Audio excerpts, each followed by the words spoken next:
पिछले क्लास में हम लोग मैक्सवेलियन डिस्ट्रीब्यूशन पढ़ाई किए थे कि 1/n dn/u versus u parabolically बढ़ता है लेकिन एक्सपोनेंशियली घट जाता है। अगर मान लो सवाल बोला कि find out the fraction of molecules whose speed is in between मान ले 400 to 400 plus 1 मीटर पर सेकंड।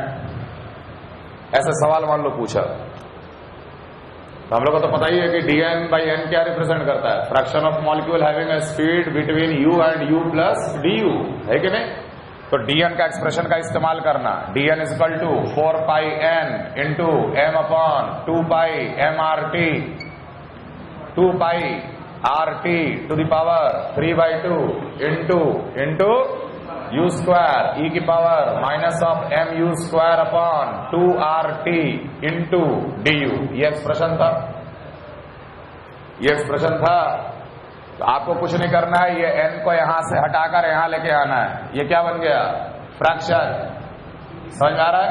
टेम्परेचर सब दिया होगा सवाल में, कौन सा गैस है, ऑक्सीजन नाइट्रोजन, ये भी दिया होगा। आपको सारे वैल्यूज बिठाने हैं, बस यह ध्यान रखिएगा u के बदले बिठा देंगे 400 और ये du के बदले बिठा देंगे 1 मीटर पर सेकंड, और सारा वैल्यूज टेम्परेचर मॉलिक्यूलर वेट आपको सब सवाल में पता होगा। इसी को हम लोग मल्टीप्लाई करके आंसर बता देंगे फ्रैक्शन नहीं पूछा, नंबर पूछा। Calculate the number of molecule assuming 1 मोल। कितने मॉलिक्यूल हैं जो 400 और 401 के बीच में है, और 1 मोल गैस है मान लो। ये n को इधर ले जा तो dn क्या रिप्रेजेंट करता है, number of molecule having a speed between u and u plus du। n Avogadro number है मान ले, n का वैल्यू अवोगाड्रो नंबर, मल्टीप्लाई कर दिए तो नंबर ऑफ मॉलिक्यूल्स पता चल जाएगा। मतलब चाहे फ्रैक्शन का कैलकुलेशन हो या नंबर का कैलकुलेशन हो, ये एक्सप्रेशन का सीधा इस्तेमाल करके हम लोग फ्रैक्शन या नंबर कैलकुलेट करेंगे। समझ में आ रहा है बात। if the range is given, suppose UMPS to UMPS plus F times UMPS। Range मान लो ऐसे दिया हुआ है, UMPS से लेकर UMPS plus F time, F is a constant plus F into UMPS, ऐसे मान लो रेंज दिया हुआ है। तो अगर ऐसे रेंज दिया हुआ है तो ये मेरे लिए हो गया U और ये हो गया U plus du। What is du here, F into U of MPS। Find out the fraction of molecules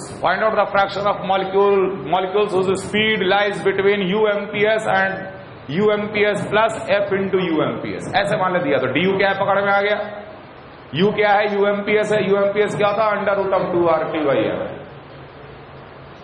ऐसे पर देखो हम क्या लिख रहे हैं, dn/n फ्रैक्शन निकालना है। dn/n will represent fraction 4π into m upon 2πRT की power 3/2 into u square. What is UMPS, √2RT। तो u स्क्वायर क्या आएगा, 2RT अपॉन m आएगा u स्क्वायर इंटू e की power minus of m into u square 2RT/m, और नीचे क्या था, m into u square minus of m into u square by 2RT। समझ में आ रहा है, इंटू du, और du कितना है, f into UMPS is 2RT/m का अंडर रूट मतलब हाफ और 1 कितना हो गया, ठीक है। सिंप्लीफाई करो, 4π इंटू m अपॉन 2πRT की पावर 3/2, और इधर आया 2RT/m की पावर 3/2, दोनों को मिला दिए इंटू ई की पावर -1 कट गया ये तो, ई की पावर -1 इंटू एफ, ये भी कटेगा। यहां पे 2RT कट गया, m और m कट गया, बचा क्या?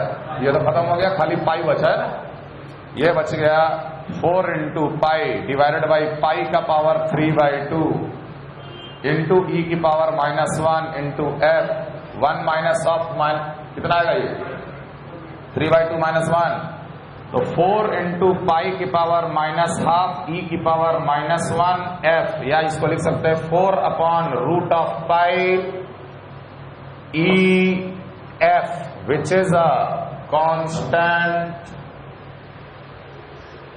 That means this expression is independent of temperature, this expression is independent of the molecular weight of the gas. चाहे कोई भी गैस हो, कोई भी टेम्परेचर हो, fraction will always come out to be constant. ये फ्रैक्शन एफ के dependent है, समझ में आ रहा है? नाउ इंस्टेड ऑफ दिस, चाहे आप यूएमपीएस से लेकर यूएमपीएस प्लस एफ इंटू यूएमपीएस लो, या मान लो रेंज ऐसे दिया हुआ है यू एवरेज से लेकर you average plus F into you average, या दिया है यू आरएमएस से you RMS plus F into you RMS. Her case में आपको फ्रैक्शन जो है dn/n जो है वो प्रोपोर्शनल टू एफ ही आएगा, क्योंकि देख यहां पर हम लोग 2RT/m लिखे, अगर मान ले ये आरएमएस स्पीड होता तो 3RT/m लिखते, यहां पर भी 3RT/m का हाफ लिखते, एटलीस्ट RT/m की पावर तो 3/2 आ जाता और वो कट जाता। 8RT/m तो उसमें भी RT/m में है कि नहीं है?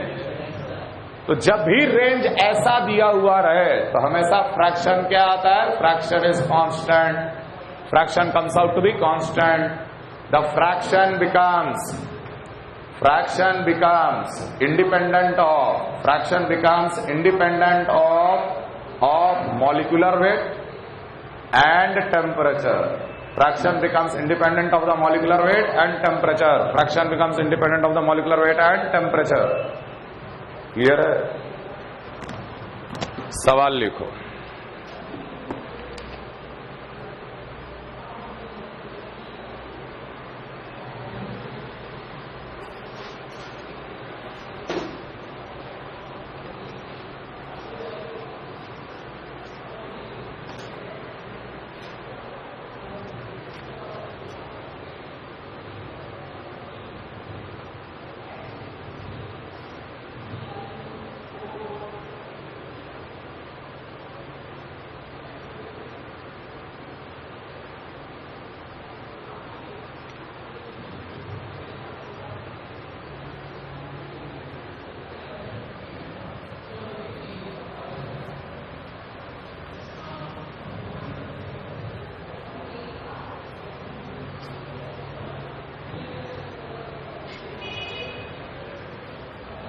Compare the fraction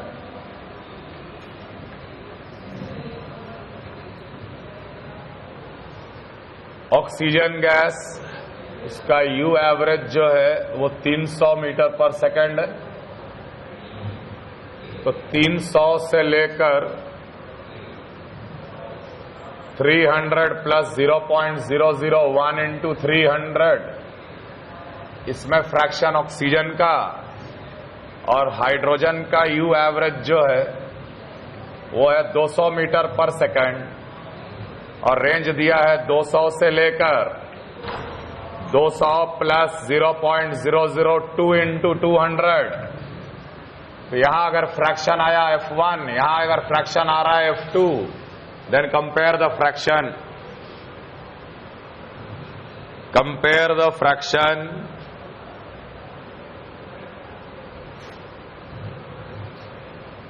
दूसरा ऑक्सीजन गैस,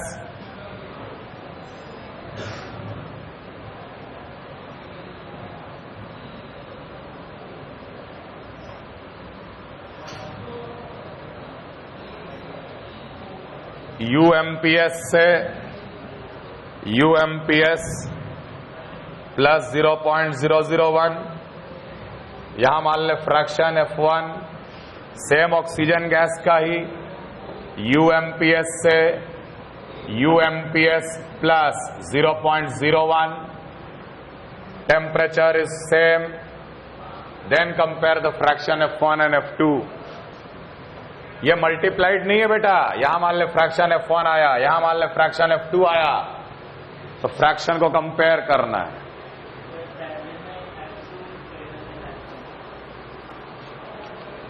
कितना टाइम्स ग्रेटर, कितना times smaller.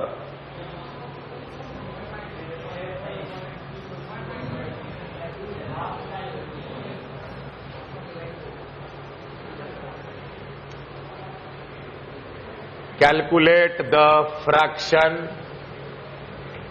of nitrogen molecule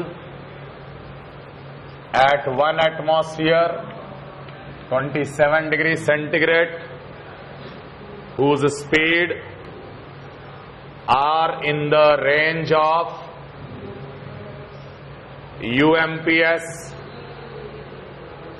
minus 0.005 UMPS से लेकर UMPS प्लस 0.005 UMPS, इस रेंज में आपको फ्रैक्शन बताना है।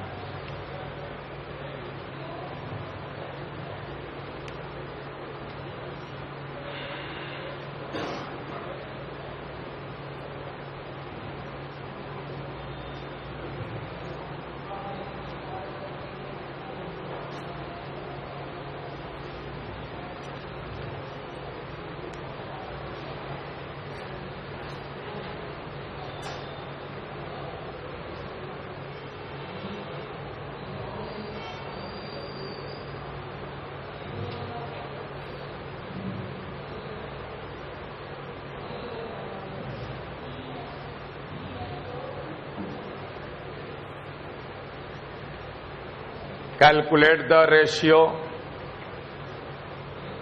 of the number of molecules having speed between 2 UMPS say 2 UMPS plus DU and UMPS to UMPS plus DU।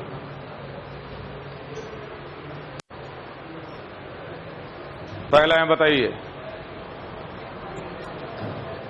यहां पे जो फ्रैक्शन ऑफ ऑक्सीजन मॉलिक्यूल है और यहां पर जो फ्रैक्शन ऑफ हाइड्रोजन मॉलिक्यूल है, उनके बीच में क्या रिलेशन है?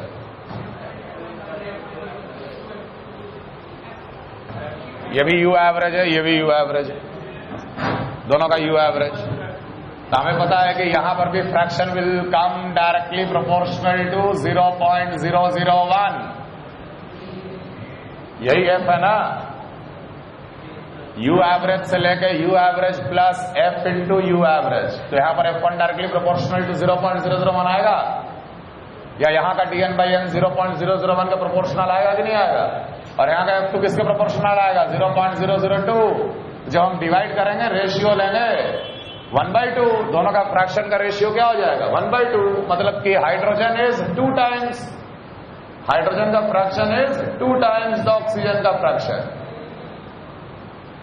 Fraction of hydrogen molecule will be 2 times the fraction of oxygen molecules. सबको समझ में आया? क्योंकि जब भी रेंज ऐसे दिया हुआ रहता है तो वो कांस्टेंट F का डायरेक्टली प्रोपोर्शनल होता है। अगला, दोनों ही ऑक्सीजन है, दोनों ही ऑक्सीजन है, टेम्परेचर दोनों केस में सेम है, तब फ्रैक्शन को कंपेयर करना है। मतलब ये 0.001 को देखो मैं क्या लिख रहा हूं, 0.001 upon UMPS multiplied by UMPS लिखा जा सकता है। 0.001 को लिख सकते हैं ना, 0.001 divide by UMPS multiplied by UMPS, that means this will become what? F, fraction F। तो यहां का फ्रैक्शन किसके प्रोपोर्शनल आएगा? 0.001 अपॉन यूएमपीएस के प्रोपोर्शनल आएगा। और यहां पर फ्रैक्शन किसके प्रोपोर्शनल आएगा? 0.01 अपॉन यूएमपीएस के प्रोपोर्शनल आएगा। अब इन दोनों में क्या रिलेशन हो गया? अब इन दोनों में क्या रिलेशन हो गया? 1/10। यस और नो? 1/10। यहां का फ्रैक्शन 10 गुना है एज कंपेयर टू यहां का फ्रैक्शन। समझ में आ रहा है बात? क्लियर? अगला, calculate the fraction of nitrogen molecule eight 1 atmosphere and 300 kelvin whose speeds are in a range of UMPS minus of 0.005 UMPS to UMPS plus of 0.5 UMPS।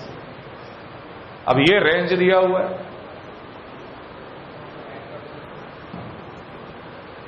अगर ऐसा रेंज दिया हुआ है तो DU कितना?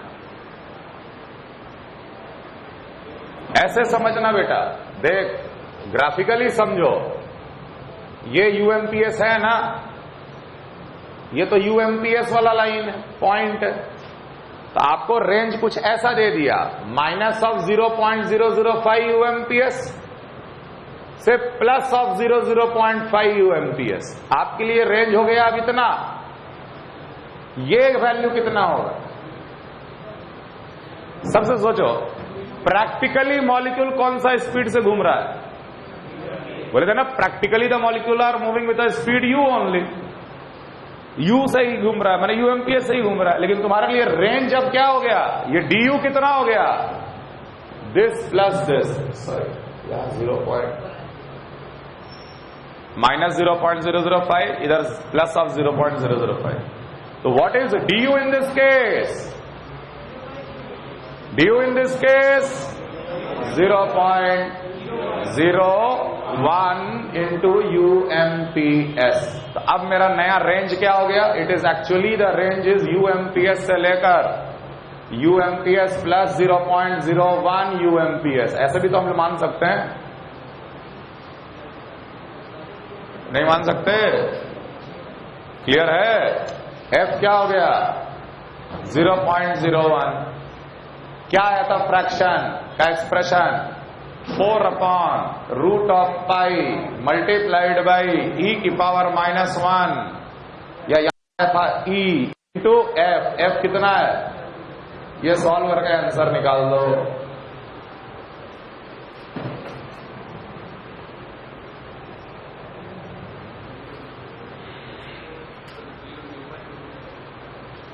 क्या 0. डी चेंज, दोनों को सब्ट्रैक्ट करेगा तभी तो तुमको मिलेगा कि ये वाला लेंथ कितना है। यहां से यहां तक लेंथ कितना है? यूएमपीएस प्लस 0.005 यूएमपीएस। ये कितना है? यूएमपीएस माइनस 0.005 यूएमपीएस। टोटल लेंथ कितना हो गया? समझ में आ रहा है?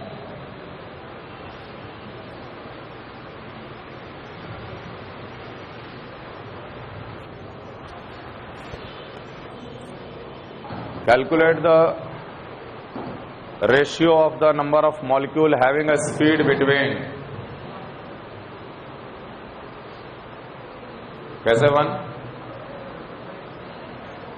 सबट्रैक्ट कैसे करेंगे? जब यहां पर एक रेंज दिया हुआ है, यहां पर एक रेंज दिया हुआ है,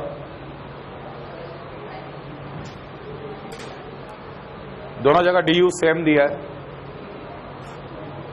यहां पर एक तरह से U1 दिया है, यहां एक तरह से U2 दिया है। U1 प्लस DU, यहां U2 प्लस DU।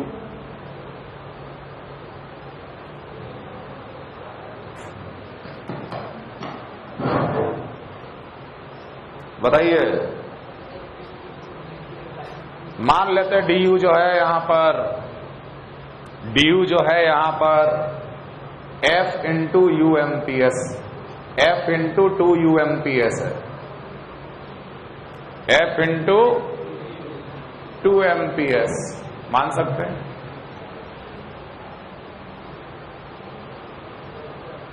यहां पर जो आएगा, एक मिनट, यहां का DU और यहां का DU, यहीं का DU को पहले मान लो। यहां का DU जो है वो F इंटू यूएमपीएस है, तो यहां पर भी तो हमको लिखना पड़ेगा du के बदले f इंटू UMPS, लिखेंगे कि नहीं? और जब हम इसको 2 कह रहे हैं ट्वाइस,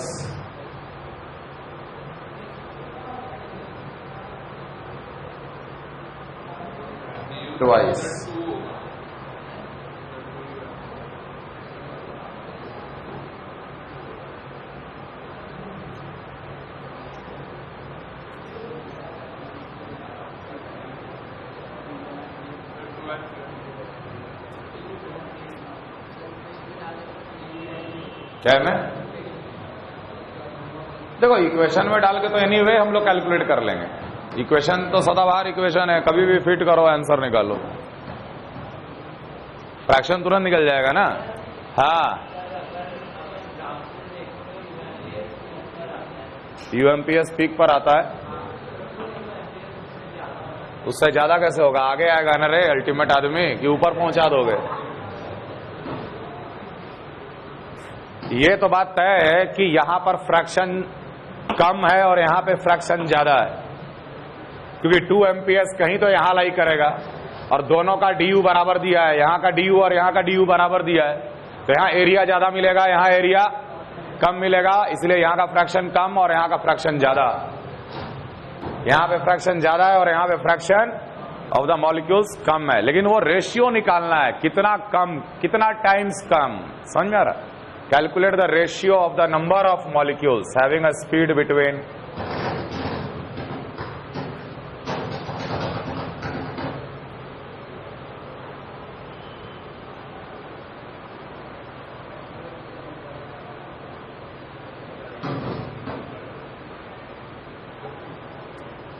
क्या?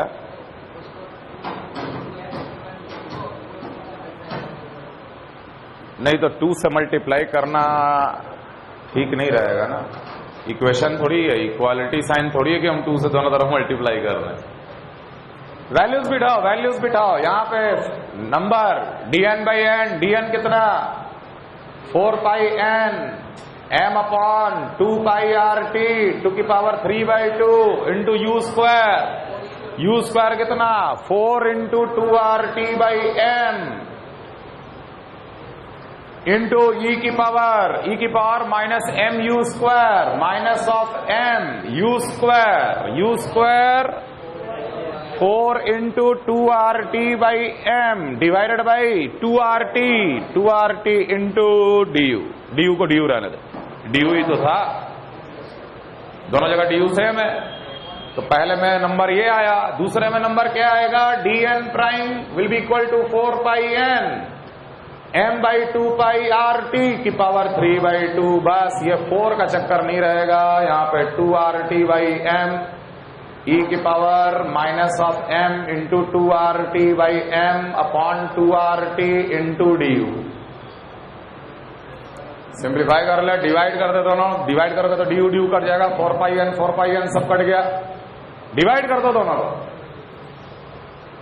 डिवाइड करेंगे तो ये पूरा एक्सप्रेशन है जैसे का तैसे वैसे ही कट गया, यहां पर du कट गया, यहां पर 2RT गया, e की पावर -1 हो गया ये, और ये क्या बन जाएगा?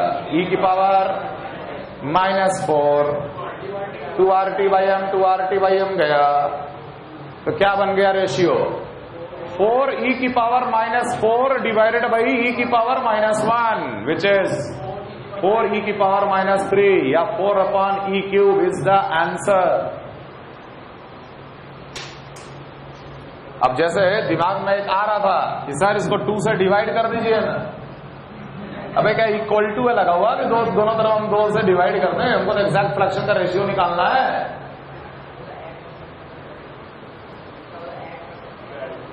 नहीं, वो तो रेंज है, UMPS प्लस du1, इसे तुम du1 बोलो,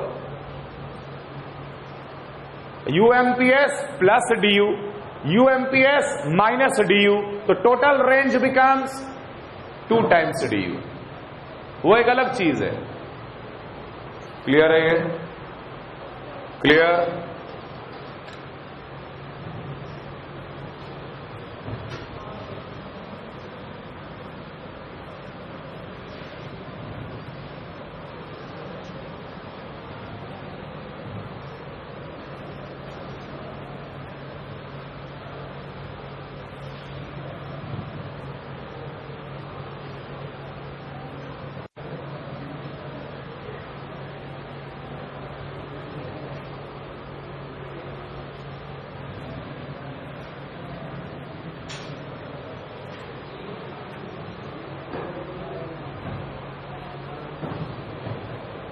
molecular collision.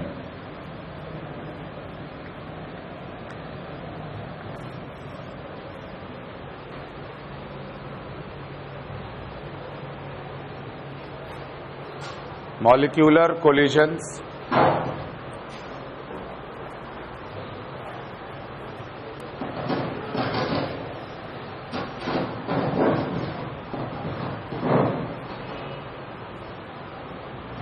नोट करो. Most of the collision between the molecules happens when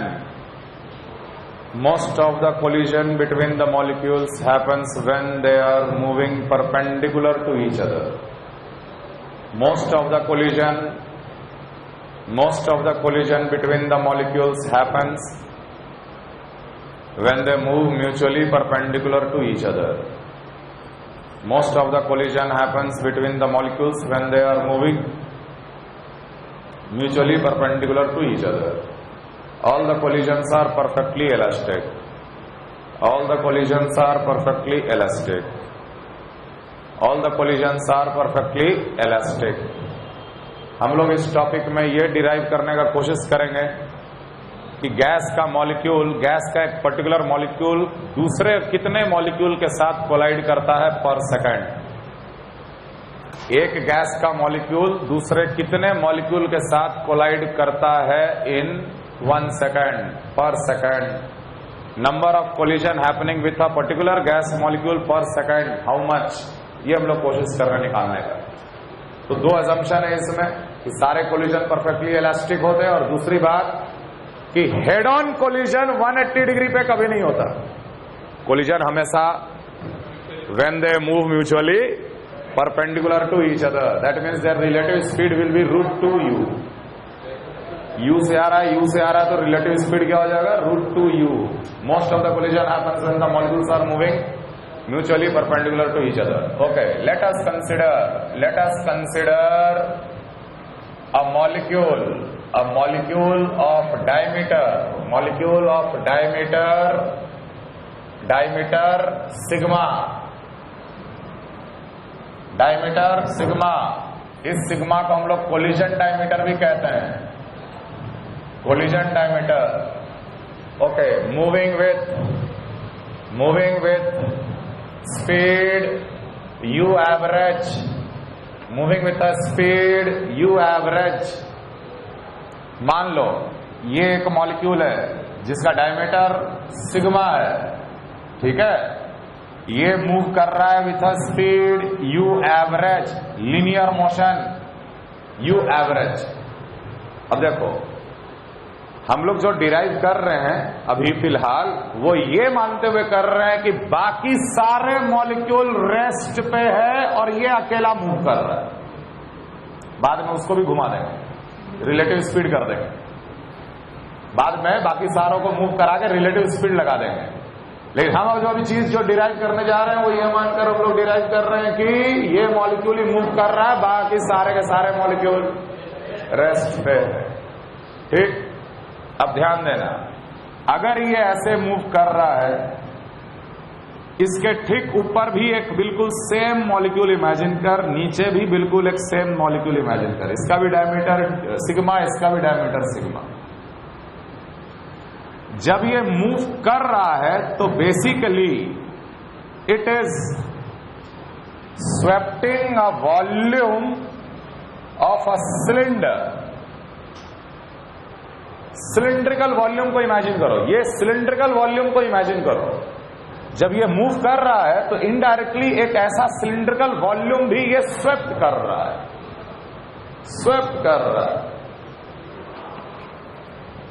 अब देखिए, जिस मॉलिक्यूल का सेंटर इस सिलेंडर के अंदर है वो जरूर इसके साथ टकराएगा. जिस मॉलिक्यूल का सेंटर सिलेंडर के बाहर है वो इस मॉलिक्यूल के साथ नहीं टकराएगा. ये बात गौर से देख रहे हो?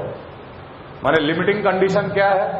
जिसका सेंटर इस सिलेंडर के ठीक ऊपर है वो जस्ट टच करेगा. टच करना भी is a one collision.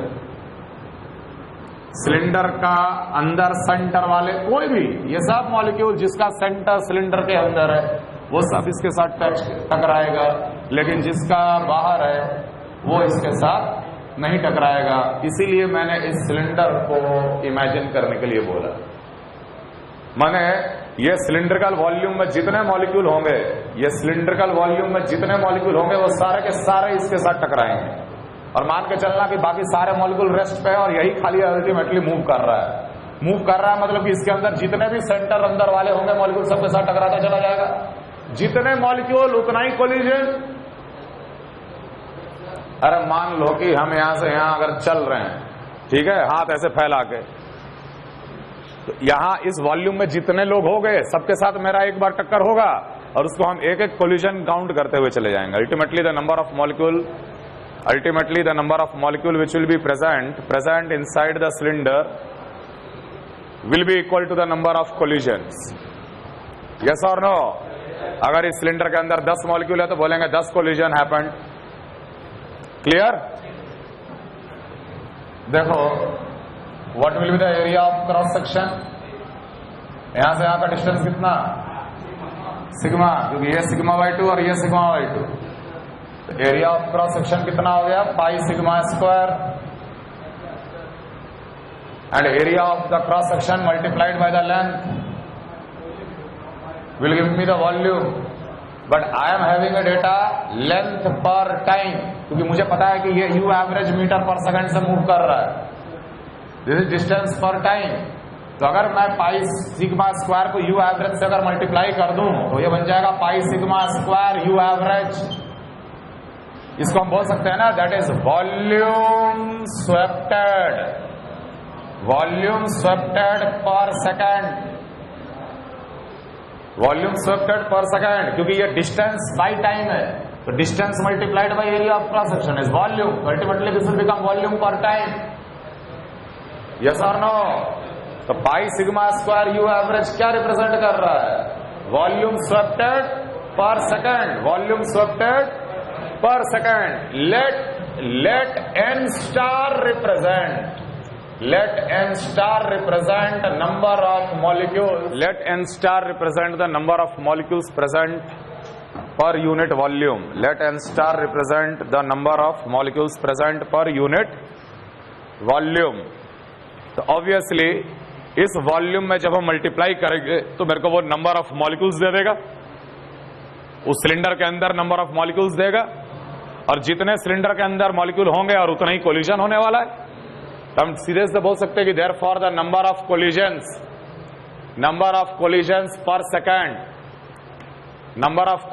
Per second, per unit volume will be equal to pi sigma square u average into n star. समझ में आ रहा है? ये समझ में आया? अरे वॉल्यूम में जब हम एन स्टार मल्टीप्लाई करेंगे तो क्या देगा? नंबर ऑफ मॉलिक्यूल्स देगा, और जितने नंबर ऑफ मॉलिक्यूल होंगे उस सिलेंडर में वो सबके सब उसके साथ टकराएंगे ना यार। वही तो बोले कि अगर 10 मॉलिक्यूल होगा तो 10 कोलिजन हम लोग कहां काउंट करेंगे। इसलिए नंबर ऑफ मॉलिक्यूल लिखने के बजाय हम सीधे क्या लिख दिए? Number of collisions per second per unit volume. Number of collisions per second per unit volume will be equal to pi sigma square u bar या यू एवरेज एन स्टार। समझ में आ रहा है? क्लियर है? ठीक है। ये एक्सप्रेशन एक्चुअल एक्सप्रेशन नहीं है, क्योंकि मैंने एक मॉलिक्यूल को मूवमेंट में माना था लेकिन बाकियों को क्या माना था? रेस्ट पे। इसलिए एक्चुअल कंडीशन क्या है कि molecules are colliding with each other when they move mutually perpendicular to each other, है कि नहीं? अब मान लेते हैं कि सारे मॉलिक्यूल मूव कर रहे हैं, ये भी यू एवरेज से, ये भी यू एवरेज से, तो इसका रिलेटिव स्पीड, रिलेटिव वेलोसिटी कितना हो जाएगा? Relative speed will become root two you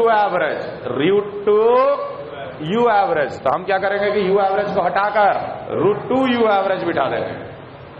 समझ में आ रहा है? तो number of collisions per second per unit volume by a single molecule will be equal to, इसी को हम लोग रिप्रेजेंट करते हैं Z1 से. Z1 represent the number of collisions per unit volume by a single molecule. एक molecule के साथ कितने कोलिजन्स हो रहे per second? That will be equal to √2 pi U average, √2 pi sigma square U average N star, √2 pi sigma square U average N star. This is called Z1.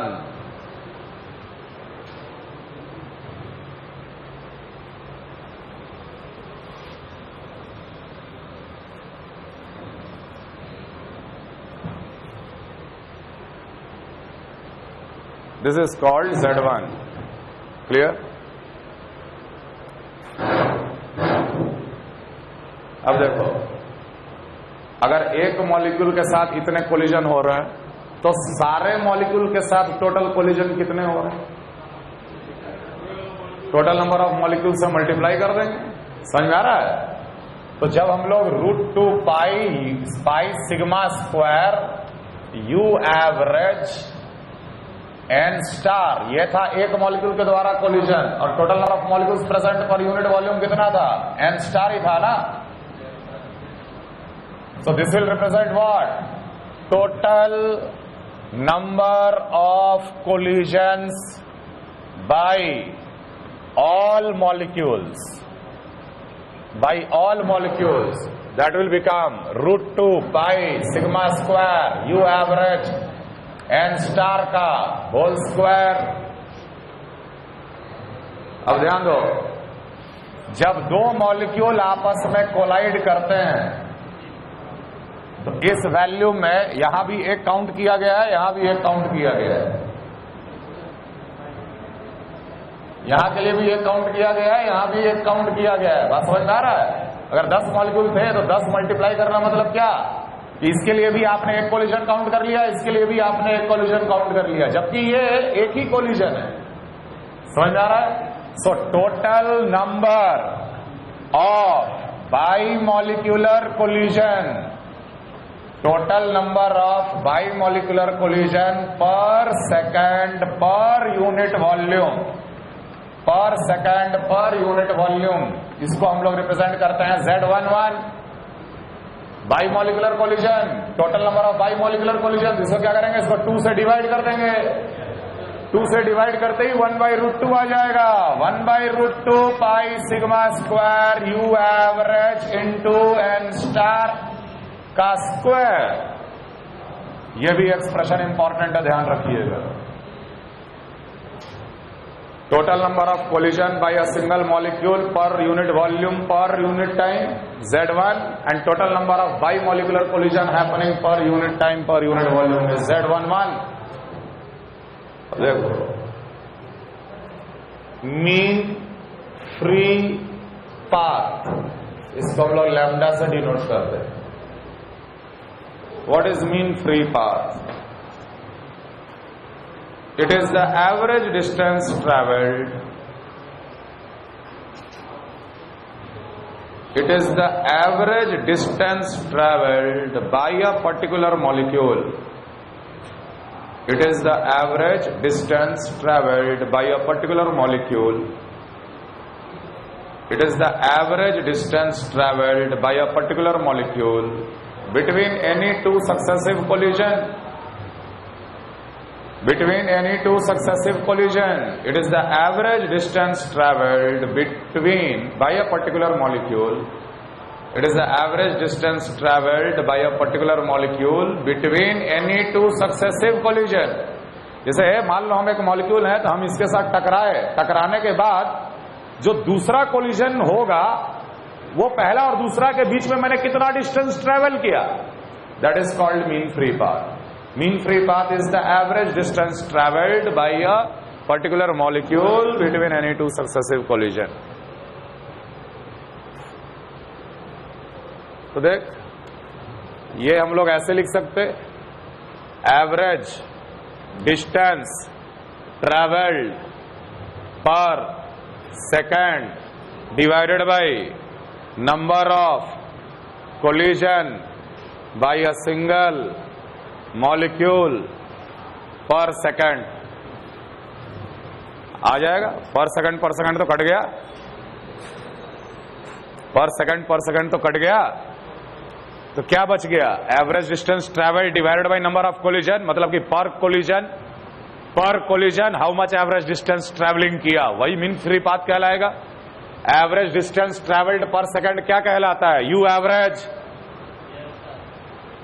And what is the total number of collision by a single molecule? √2 pi sigma square u average n star. U average cut गया। Mean free path is 1/√2 pi sigma square n star. √2 pi sigma square n star.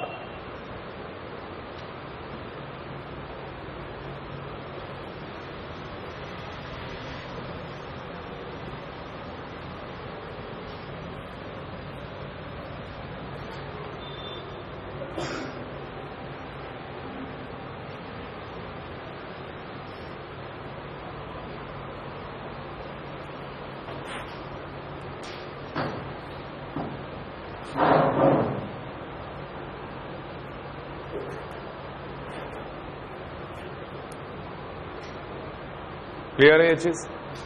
√2 constant है, pi constant है, sigma भी constant, सिर्फ n star बचा हुआ है। आपको याद होगा मैंने डिराइव किया था P = n स्टार KT। तो बोल सकते हैं कि P/T is proportional to n star. Yes और no?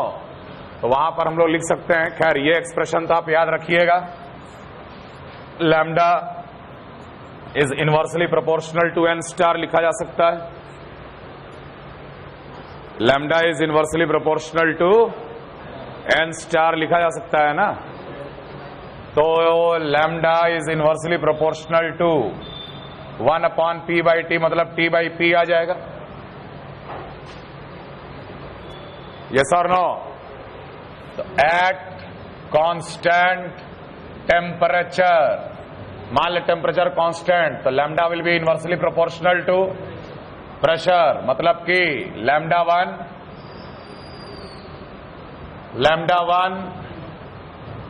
P1 will be equal to lambda 2, lambda into P will be constant, therefore lambda 1 P1 will be equal to lambda 2 into P2। ये इस्तेमाल कर लेना। एट कांस्टेंट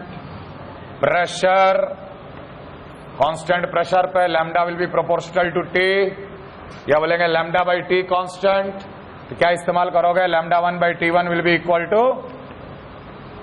अलग अलग condition में, जैसे constant temperature पे दो अलग अलग प्रेशर दे दिया, एक प्रेशर पे मीन फ्री पाथ दे दिया, तो दूसरा प्रेशर पे कितना, ये फॉर्मूला लगा के।